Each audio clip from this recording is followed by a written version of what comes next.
Ngayon, nandito tayo sa Farmers Cubao kung saan marami naglalakad. Susubukan natin mag-book ng isang martilyo song. Dito kasi kami naka-check-in sa South. Dito lang sa apartment. Pinakabababang isang Alam niyo bang halos 2 buwan ko itong pinag-isipan? Kaya lang natin nagawa, no? Susubukan natin mag-book para tanungin na kung ano-ano about sa nakasanayan nilang trabaho. Bakit niyo po pinasok yung ganito? At syempre, kasama natin ang Sogo Hotel! Natin sponsor. Hindi, joke lang. Syempre, kasama natin si Earl at si Ian. Para ma-execute ang plano nito. Let's go! Nakabahan mag ako kami. Ako nga rin pero okay lang to. Kasi first time wala kami experience sa mga ganito eh. Oo. Ay puta, grabe naman yan. Oh! Tingnan mo, oh! Intro pa lang, oh! Bastos, patayin mo na yan! Hindi, trinay namin buksan yung TV. Patayin mo. Yeah! Ibang klase. Automatic, kilala ang Sogo sa sa ganon. Alam niyo bang halos 2 buwan ko itong pinag-isipan? Ngayon lang natin nagawa, no? Sana maging success ng plano natin. Alam niyo ba, pagpasok namin dito, 2 room yung kinuha namin. Kinuha lang namin yung isang room na yun para papasukin kami. Iiskan mo. Yan, dinidikit pala. Plano natin, pagpasok na lang natin, set upin, ano ka namin, interviewin ka namin. Ganun ang mangyayari. Isa na nga itago natin yan, mahalaga masyado. Saka kung magtatanong ka nun, matik na yan. Set upin na natin. Dati, walang mangyayari, pero tanungin ko lang namin, hindi yan, pero blind naman po yun. Dito na natin sasabihin sa loob para pumayag, para no choice siya. Pero kung sa labas ba, ay wala, 50-50 tayo. Paglabas ko ng Sogo, nandito na agad yung tambayan ng mga naglalakad. Magkakit natin siya sa overpass, matik na yan. Kinakabahan ako guys, kinakabahan ako. Pag-akit namin dito, inalok agad kami.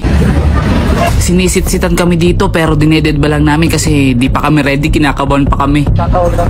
Baka manager siya, tapos kukuhayan kung anong gusto mo. Kinakabahan kasi ako mag-approach. Ano nga ako eh. Napag-desisyon na namin na ikutin muna namin yung overpass para makapag-isip-isip kami. Ready na tayo. Papunta na ulit kami sa kanya. Sabi 900 lang yun. Tapos 300 pa. Hindi, may kwarta na eh. Kwarta lang talaga. Dito kasi kami naka-check-in sa Kasi South. kasabi ko eh, hindi ka nagkakaroon nito lang. Kasi naka-check-in ako sa sarap. Pero kung dito lang sa apartment, nakapababa mo yung isang libo. Naka-check-in na kasi. Isang libo kayo. Ilan kayo? Isa lang. Wait, saan ka po ninyo? Dito. Kulang, isa lang. Tapos nakasama ko sa kwarto. Dalawang room namin. Yung ano ang bata, Kasi hindi naman ba siya yung ganda dapat? Kasi nagbayad ka eh, di ba? Dapat siya maservisyo. Parang kayo daw, hindi din nakapamigay. Ano ba? Sabi namin kay ate kung sino yung available, goods na yun. kinakabahan ako. First time kong gagawin ito. Ito may dress iyo. Makita mo daw muna. Hindi ko pa Hindi kasi kung na lang tayo. Hindi, sama-sama tayo. Sama-sama na tayo. Grabe, bigla. Ako nga din, kinakabahan nga ako. Kung doy-doy ka sa nasa. Tingin ko mabait naman, di ba? Ikaw na una. Dito ay aligagana kami. Hindi na namin alam ang gagawin, nagtutulak na kami. Bigyan na natin. Katikay mo. Sumunod na agad kami ni Ian. Paano ba? Liwanag mo na. Ano kasi tawag dito? Wala kaming bala kanina. Okay na sa interview na. Kapag may boses. Tip kayo dyan, kahit bigyan namin yung YouTube namin, yung vlog namin. Pinaliwanag na namin kay ate kung ano ang mangyayari. Tatanong na kayo sa akin, sasabihin ko lang. Dapat nakakabahan, hindi ko ba naman? Siyempre, ano lang kami ng mga first time lang namin. Basta safe ka na sa amin ate. Kaya ako nagtanong, ilang taon niyo na po bang ginagawa yan? Bakit niyo po pinasok yung ganito? Siyempre sa hirap ng puno, bago na yung pandemic. Ano yung pinaka-dahilan nyo bakit mo ginagawa yan? May anak ako, bali 5 talaga yan. So ako lang lahat. Bali yung mga tatay ng anak ko, wala na. Nag-iwalay na. Siyempre, may daming lalaki. Nabubuntis po ba kayo? Depende yan sa'yo kung magpapabuntis pa sa hospital, di ba?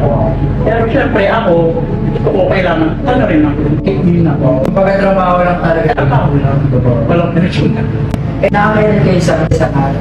baba yung tatlo. Paano nyo na-maintain yung, kasi syempre pag may pwede magkaroon ng kapit. Ayos eh, ganito yan. Hindi naman lahat ng customer gusto talaga gumamit. So yung iba, ganyan, background check, tapos inuman, ganun lang. Hindi lang. Yung iba, kasama lang. Mga kasama, mga kamusta, mga kainuman, ganun. Hindi lahat. Alam po ba yun ng mga anak nyo? Bata pa yan ako eh. Nag-aaral po sila. Kasi dito kami kumukuha ng, ayan, kumbaon, ng ahay. Pantustos lang talaga. Talagang trabaho lang. Iba nangyari sa iyo yung Wala kang sa isang araw. Ang sa akin, Paano po nyo napapakain yung mga anak nyo? May mga nahihipo naman ba kayo? wala. Wala. Siyempre, maumuta ka. Kaya kapag ka nagkapera ka sa amin, Kapit din talaga sa patalim. Kahit sa tuka lang. hindi rin laging meron ka. Ako kasi, may online din. Kaya ako laging Pag talagang tagilid lang dun sa online. Kasi siyempre, di laging nabibili. Dito lang talaga lagi kayo. Hindi kayo pumunta sa mga ibang lugar. Saan lang ako pumunta? Ang katakot din. Siyempre, di naman sila kilala eh. Okay na dito kabisa mo yung lugar mo. Alam mo rin yung tatakbuhan mo kung sakaling may mangyari. Ang pagkakaalam ng mga tao sa ganitong trabaho, iba na yung tingin ko. Parang sa akin dito kasi kumakain ng anak ko eh. Kaya wala akong pakialam sa sabihin ng iba. At least alam mo yung kung para sa yung nakukuha mo. Kasi yung iba talaga, nagpapagalaw para sa iPhone, ano pang sarili lang. Sabi nga, sa hirap ng buhay. Kesa naman magnakaw ka, di ba? Kesa naman mag-drugs ka, mag-ganun, para makakuha ka ng pera. Ang kagandahan doon, wala kang dinadamay na ibang tao. Parang sarili mo lang yung pinaano mo. Wala tinatapaan na tao. Gusto ba kayong iparating sa kanila? Kaya mo, may binubuhay ka. Kapit man sa patalim, mababatingin ng iba. Ano masasabi mo sa mga ganitong tao? Mga kagaya kasi namin. Alam namin na masama rin talaga yung ganyan. Oo, magtrabaho ka. Pero kulang na kulang sa totoo sa inyo. Pero kung magaganito, buhay ko lahat ng anak. Tutustusan mo yung mga pangangailangan nila. Pero hindi naman laging meron talaga. Hindi naman ako laging nandito. May online din kasi. Parang ano lang po, parang sa life. Manangatulong na ako dati. Talagang kapos dahil 5 pa anak mo, di ba?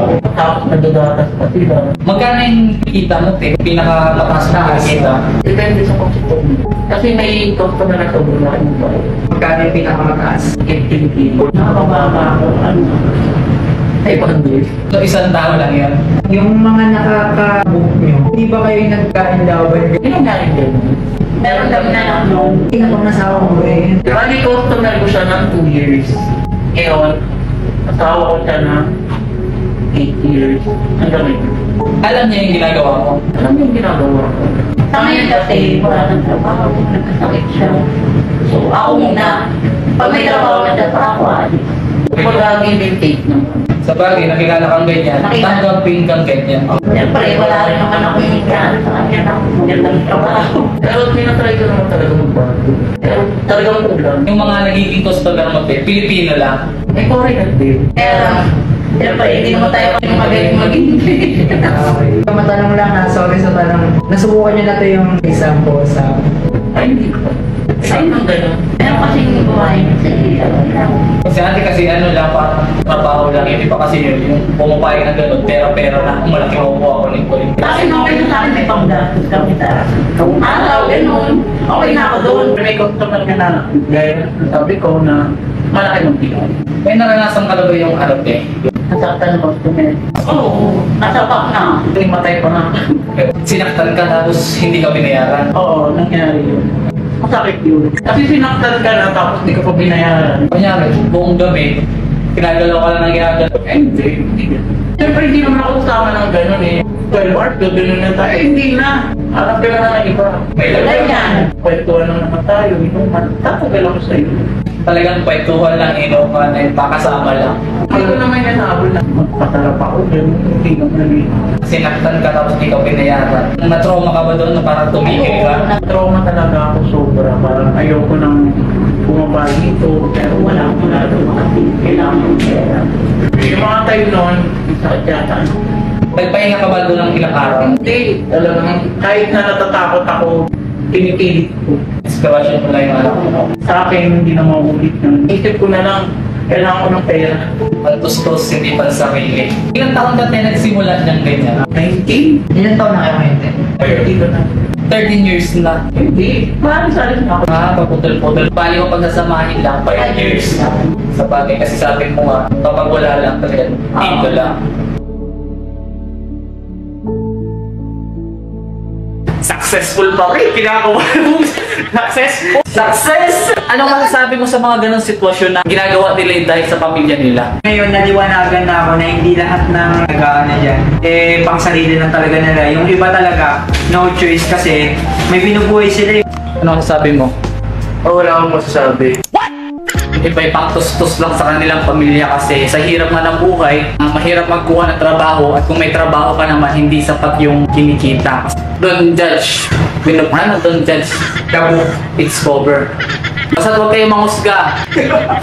Kasi hindi nyo alam yung pinagdadaanan ng iba at hindi nyo nararamdaman yung nararamdaman nila. Kasi baka kayo maginhawa yung buhay nyo. Hello po? Po. Thank you.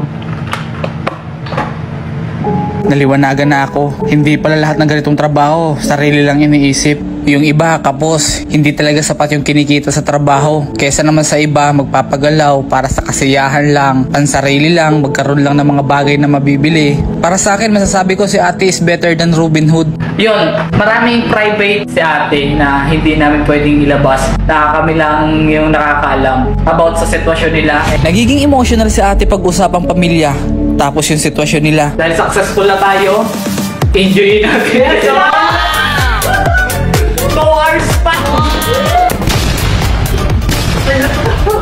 Dahil may 2 hours pa kami dito, susulitin doon na Ern, maliligo daw siya. Naliligaw na ako, par. Libre tiwala sila, uwi ko to, par. Ikaw, punta ka sa kabilang room. Par, bye-bye. Bye-bye, ligo muna ako. Maliligo ka rin? Oo. Sige na.